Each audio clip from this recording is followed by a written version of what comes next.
Hello, welcome to Jason the Old Millennial. My name is Jason. Speaking to you here in my basement in the great state of Kansas. Today I'm excited to start a new video series. And this is due to a contest winner, actually, Jackson from Horsetooth Cinema.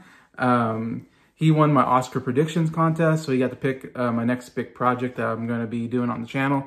And that is count down my 100 favorite movies. Yes, this is a pretty big one since I'm a big movie guy.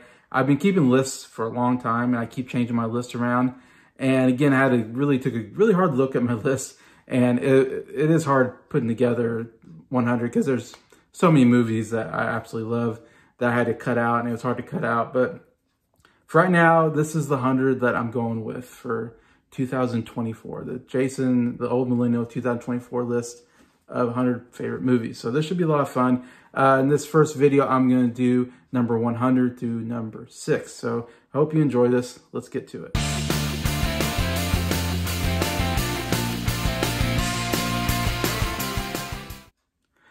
Hello, everybody. Hope everybody's doing well here on a Thursday afternoon. This is definitely one I've been wanting to do for a while. So happy Jackson picked this one. Definitely check out Jackson's, he's got a channel, Horsetooth Cinema, really good movie channel. I can't say he's done a lot of, put out a lot of content that I've seen lately, but I know he's really busy, I think, with school. And I know last time I heard he was living like in England or something like that. And he's originally, I think, from Montana or somewhere, or Wyoming, somewhere around there. Anyway, but he's really knows his movies, and he's really good at more independent movies as well, and the more obscure movies that I don't know. He has a lot of knowledge in that area, and yeah, really smart guy. And anyways, great guy, Jackson. So definitely check his channel out for a lot of good movie, especially Letterboxd. I especially say if you can find him on Letterboxd, he gives out a lot of good reviews on there. I like a lot. Anyway, so yeah, that's Jackson. But yeah, so we're getting to top 100 favorite movies. I mean, yeah, I definitely have always put together a list every once in a while, and it changes constantly. And even this list, I look at it and I'm like, is this the list? I don't know. This is the best I can come up with at this moment.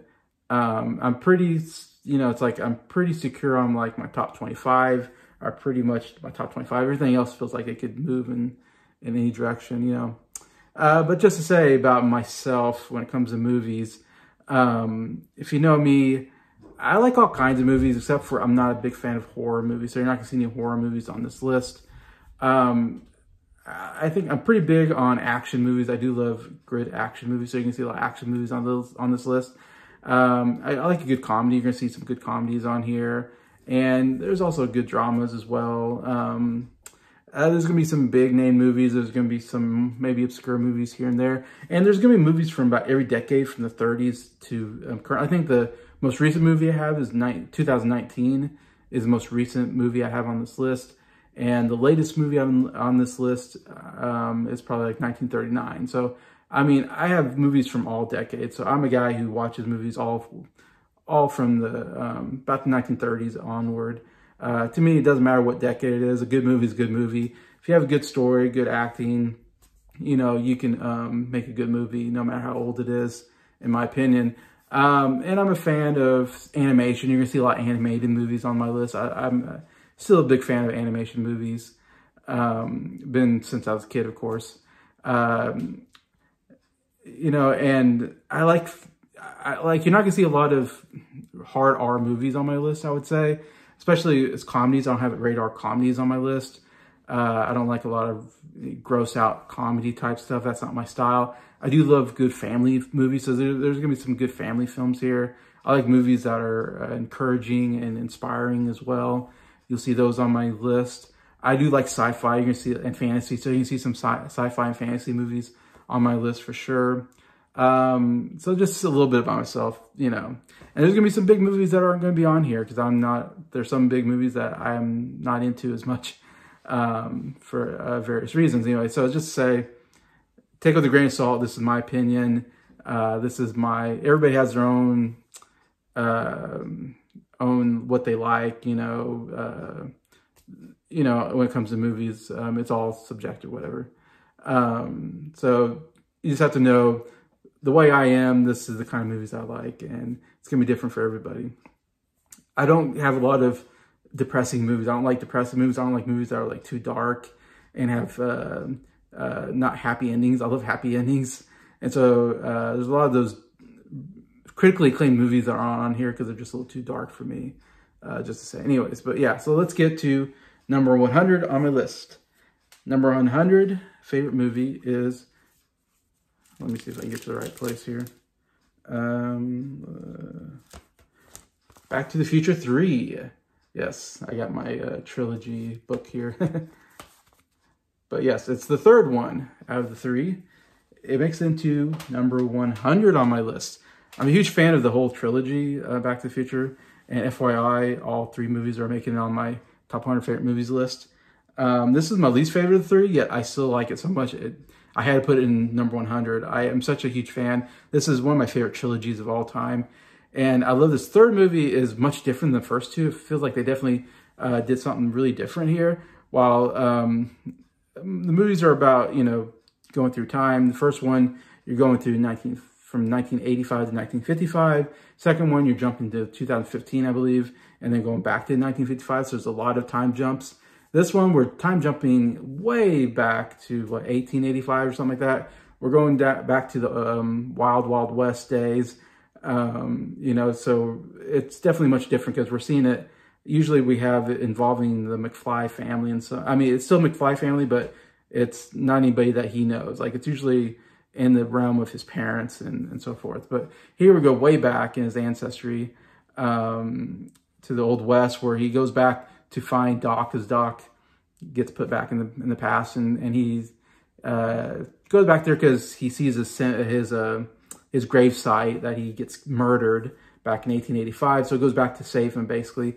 And then they got to figure out how to get Marty back to 1985 or whatever he is at that moment. Anyway, so it's just another great adventure. And this one is a Western too, which I kind of enjoy the Western aspect. I'm not like the biggest Western fan necessarily, but I think they do the Western actually really good. So it's got a really good Western look to it, feel to it, besides being, you know, a time travel movie and being a really good comedy. There's some actually really great funny moments and funny lines throughout. And I love Marty McFly and Doc Brown. They're just such a great chemistry between the two, Christopher Lloyd and Michael J. Fox. And they play off each other so well. And also I love, I think it's Wilson, I believe his name is, who plays Tom Wilson, I think. Yeah, Tom Wilson, who plays Biff. And this time he's Buford Tanner, Mad Dog Tanner. And I think it's probably his best performance in the whole trilogy. He really loses himself. He doesn't even look like Biff because he's got the cool mustache and he's rough looking, you know, outlaw. And he kind of has a different accent and different look and walk to his character. And he does such a good job as a villain here. I think it's a great villain character who's kind of dumb at times. But there's too much to talk about here. But yeah, still it's a great, I think, ending to the trilogy. Doc Brown gets a romantic storyline, which is pretty cool, with Mary Steenburgen coming in. But the very climactic ending, a great climactic ending with the train going off, and they have to go so fast so he can go back to the future. And the send-off between Doc Brown and Michael J. Fox actually brings a tear to my eye, because I love the friendship so much, and them having to say goodbye to each other is actually a really emotional moment for me anyways. But yeah, still a great trilogy, and the third one makes it to at number 100 on my top 100 list. Number 9, we're going to go to a different type movie. This is one of the great thrillers. You can call it a horror movie. I call it just a great thriller. And this is Psycho by the great Alfred Hitchcock. Yeah, I'm not like the biggest Alfred Hitchcock fan. There's a couple of movies I really like. This is my favorite, so this is the only Alfred Hitchcock movie that's going to be on my list, and it comes in at number 99, so it really makes it in there. But I've always been a fan of this. Ever since I was a kid and I first saw it, I was just totally mesmerized by the story and the thrills, and the very climatic ending I thought was really good. And mostly, to be honest, Anthony Perkins' performance is so good as Bates, Norman Bates, as the villain, who seems like a nice guy, but something's creepy about him. And then you turn out that he's really psycho, as the name of the movie, no pun intended, and has talking to his mother who's dead, and spoiler for the movie. But yeah, it's a great, there's some great thrilling moments. And this is 1960, which is absolutely incredible that they were able to make something like this in 1960 that, you know, deals with murdering like a girl in the shower, which is pretty, you know, risque for that time period. A guy who's kind of, you know, creepy, kind of a peeping Tom. Also deals with him dressing as his mother. So you have a cross-dresser kind of, you know, which was very, in 1960, that's pretty out there kind of ideas. And it deals with him being kind of, he kind of multiple personalities also, which is pretty out there for that time period, 1960, I think. But man, it still works for the most part for me. The only reason why I have it so low, it is slow moving, especially the first part, where before we get to Norman Bates Motel. I'm not a big fan of that part where we're on Janet Leigh, who you think is the main character, which is so cool about the movie.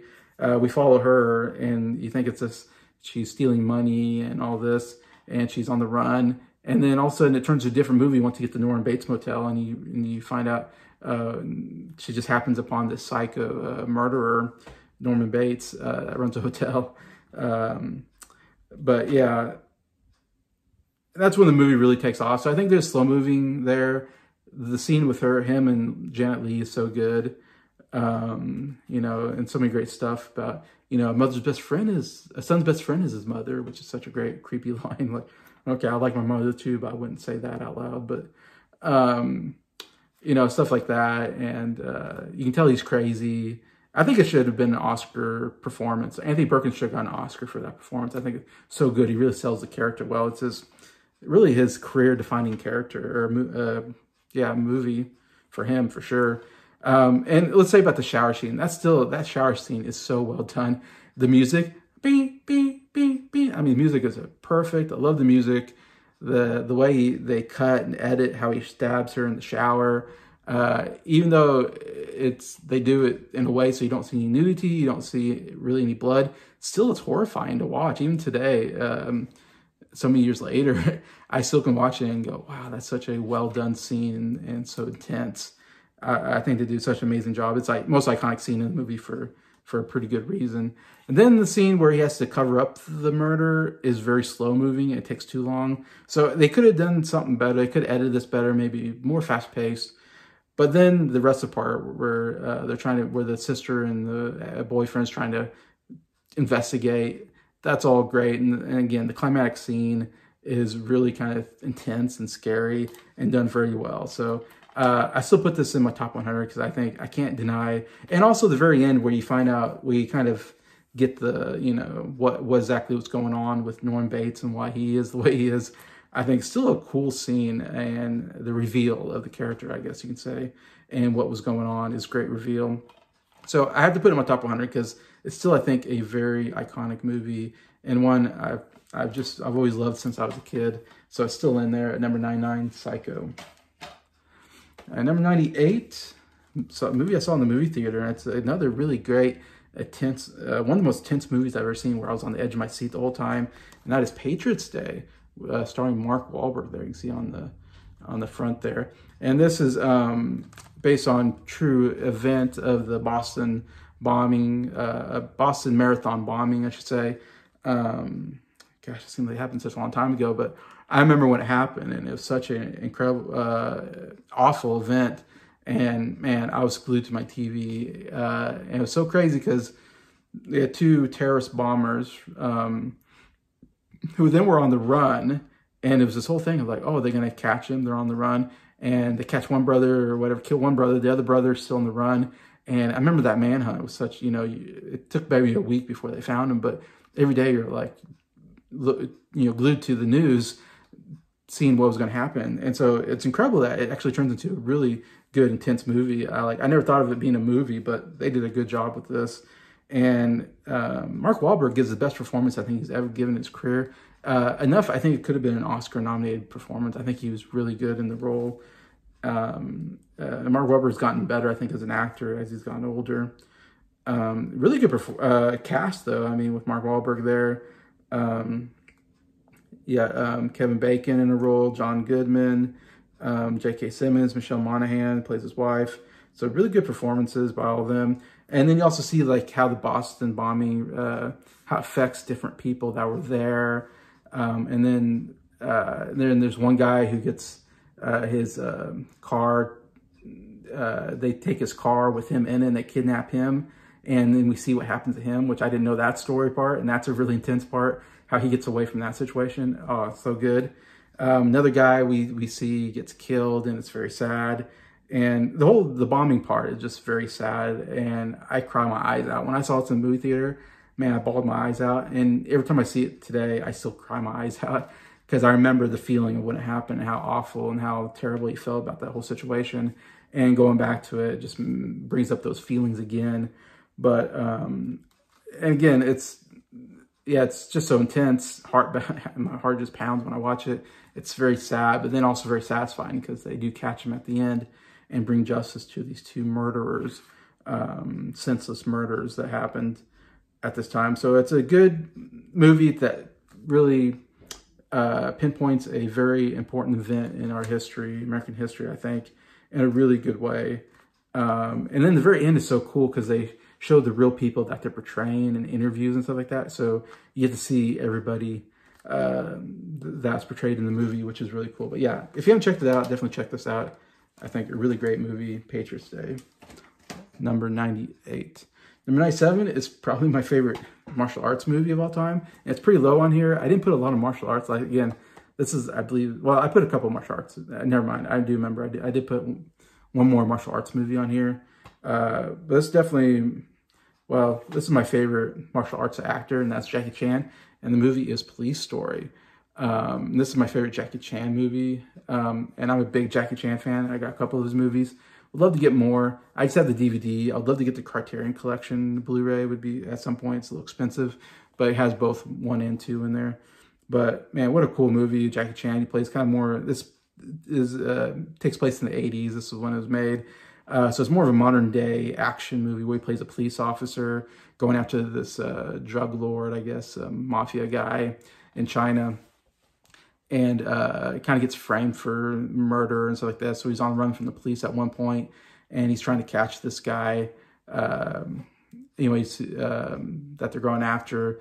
And it's not only got some great stunt work. Jackie Chan's known for stunt work, and it's got some amazing ones from the beginning where he's hanging off the they're so good. Through the fight scene with the cars and the bats, it was really good. And then the most intense scene, or the best fight scene maybe of all time, is at the end where he's at a shopping mall, and they're going through the shopping mall, trying to get this briefcase that has, I guess, evidence against the villain, and all these different people involved, and everybody. It's so famous because there's so much glass that gets shattered. People are constantly getting thrown through glass, because it's a shopping mall, so there's glass everywhere, and they're constantly getting kicked and punched through glass, and it's really great. Again, what's incredible is Jackie Chan also directs this movie, so it's really one of the best action movies directed. And so we see Jackie Chan, also a great martial arts actor, but also one of the best directors in action as well. In fact, there's a lot of scenes in this movie that have been copied by other action directors in the future. So it's kind of groundbreaking for action if you don't know this movie. But Jackie Chan, so good. What's so great about him, not only is the good action parts, there's some good dramatic moments as well, actually. And there's also some comedic moments. If you know Jackie Chan, he's more of a comedy action guy. And what I love about his movies is how he throws in some silly comedy in there along with some great action. I think it works so well together. And he's so good at both the comedy and the action moments as well. Anyway, so yeah, incredible. If you like action, if you like martial arts movies, definitely got to check this out. So it comes up at 97 on my list. All right, one more movie to talk about, number 96. And this is a series that you're going to see a lot because I'm a big fan of this whole series. And this is towards the end, but I still absolutely love this movie, and that is Avengers Age of Ultron, the second Avengers movie that came out.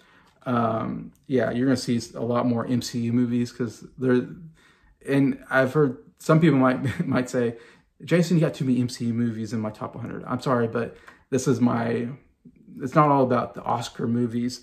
It's about the movies that I have a lot of fun watching, that are entertaining.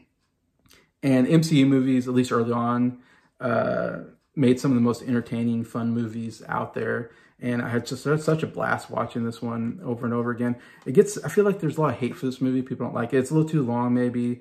They introduce too many characters, too much CGI, maybe into the action scenes. But still, I think it's what I love about the MCU and Avengers, especially Avengers, because I love when we get the whole team together. I mean, Iron Man and Captain America are my two favorite, and then Thor's really great in the series, and Black Widow, Hulk, and Hawkeye are all great, you know.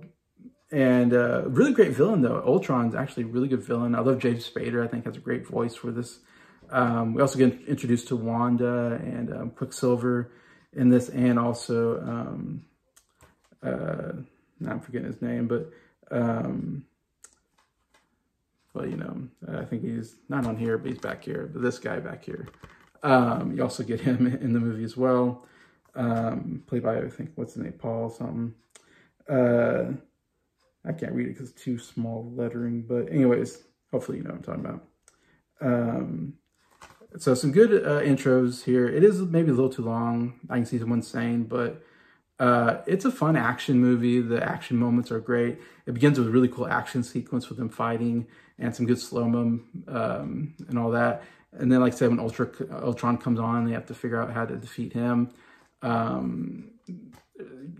That's all great. My favorite scene probably is the Hulk, Iron Man having to get into the Hulk busting suit and fight the Incredible Hulk, he's kind of got his mind. Wanda kind of did some magical powers on his mind and kind of made him kind of go crazy. And so Iron Man has to stop him with the Hulk busting suit. The whole action sequence is it's a great action sequence, a lot of destruction. It's also very funny as well. Just really cool whole overall scene, and see how you know how dangerous the Hulk is when he goes crazy. But then the very end scene is so cool because you have all the robots that Ultron has made. So you got a huge army of robots, and all the Avengers have to fight together to defeat them. I love the different moves that they make, and I think Joss Whedon does a really good job here with the action sequences and the how they kind of team up to use their powers to defeat all the robots in Ultron's army. Yeah, it's a great action sequence at the end, great climatic, and I think the whole plot is actually really good. It's a very unique plot of taking this island, or take this land and raising it up and then dropping it back like a meteor and destroying the Earth like using a meteor. I think it's actually very unique and very clever plan, and all that. Yeah, what more can I say? It's a really fun movie. And a lot of great action sequences, and still has that humor that I love in the MCU. So yeah, Age of Ultron's number 96 on my top 100 favorite movies list. So that's my bottom 5 in my top 100. So please feel free to comment. What do you think about these 5 movies? Movies that you like, you don't like, whatever you want. I love to hear your comments, and I appreciate them. And just want to thank everybody who's watched this video, everybody who's liked it. Thanks to Jackson from Horseshoe Cinema for suggesting this. I really appreciate it, and thank you to all the subscribers for supporting the channel. I appreciate all of you, and I hope you have a good day.